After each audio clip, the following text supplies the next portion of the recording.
Hi అండి. ఈరోజు నేను కోడిగుడ్డు ములంకాడ కర్రీ అయితే చేయాలి అనుకుంటున్నాను. ఇప్పట్లో కోడిగుడ్డుకి వాల్యూ లేదు గానండి. మా చిన్నతనంలో కోడిగుడ్డుకి చాలా వాల్యూ ఉండేది. ఇంటికి ఎవరైనా చుట్టాలు వచ్చేటప్పుడు లేదా చిన్న చిన్న పండగలు అయ్యేటప్పుడు అమ్మ చేసే కోడిగుడ్డు పులుసు కానీ కోడిగుడ్డు ఉక్కరు కానీ అంటే చాలా ఇష్టంగా తినేవారు. ఇప్పుడంతా దీని వాల్యూ తగ్గిపోయింది. ప్రతిరోజు గుడ్డు తినదే పని లేదు. ప్రతి భోజనంలో గుడ్డుకు తప్పనిసరిగా వండాల్సిందే. ఈ కోడిగుడ్లు కూర ఉన్నదే మనం వీడియో తీసేటప్పుడు అయితే సరిగా రావు. మామూలుగా వండేటప్పుడు చాలా బాగా వస్తాయి. ఇవి ఉడకబెట్టినప్పుడు వాటి మూత వంకర ముక్కు వంకర పాపం వాటికి ఉడకాలని లేదో ఏమో కానీ ఒక పక్క ఉడుకుతానే ఇంకో పక్క ఉడకట్లేదు.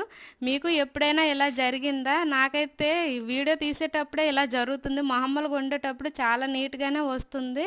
అవును, కోడిగుడ్డు ములంకాడలో మీరు పులుసు వేసుకుంటారా, పులుసు వేయకుండా ఉంటారా? నాకు పులుసు వేయకుండానే కూరలాగా వండుకోవడం ఇష్టం. వీడియో నచ్చితే లైక్ అండ్ సబ్స్క్రైబ్ చేసుకోండి.